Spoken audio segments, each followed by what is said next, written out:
Hi mga kaibigan! Magandang araw! Welcome and welcome back dito sa ating YouTube channel. My name is Mary Ann Bonbon. Sa video na ito, ipapakita natin sa inyo or titignan natin kung wala na nga ba tayong unlimited data all site. Okay? Kasi ang dami pong nagme-message sa atin kung meron pa bang unlimited data. Kasi ang dami daw pong nawala. Okay? So, jowa lang ang nawawala, hindi ang unlimited data. Charot.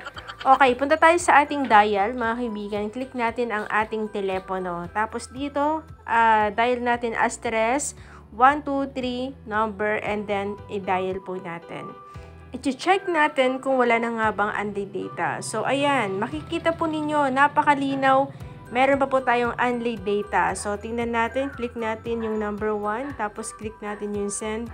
Sana all number 1, ano? Ayan. Then, click ulit natin itong number 1, tapos send. Ayan. As you can see, guys, meron pa tayo ditong unlimited data. Okay? So, tingnan pa natin itong number 1. Click natin. Okay. Makikita natin dito, get unlimited data for all site, apps, and 7 days for only 199 pesos. So, marami po ito pang mga choices. Pwede po tayong mag-load ng 599. Tapos, pwede rin tayong mag-load ng ng 3 months, o diba? Tingnan natin, okay? Pakita natin sa inyo. Okay, eto. Merong 7 days, 199, 30 days, 599, 60 days, 1,099. Ang 90 days naman is 1,599. So, napakasulit, diba?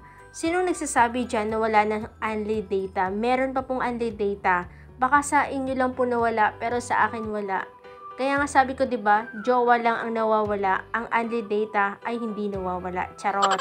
Guys, kung nakatulong sa inyo ang video na 'to, huwag kalimutang i-click ang subscribe button. Pati na rin ang notification bell para lagi kayong updated every time na may bago tayong ina-upload. So, yun lamang po.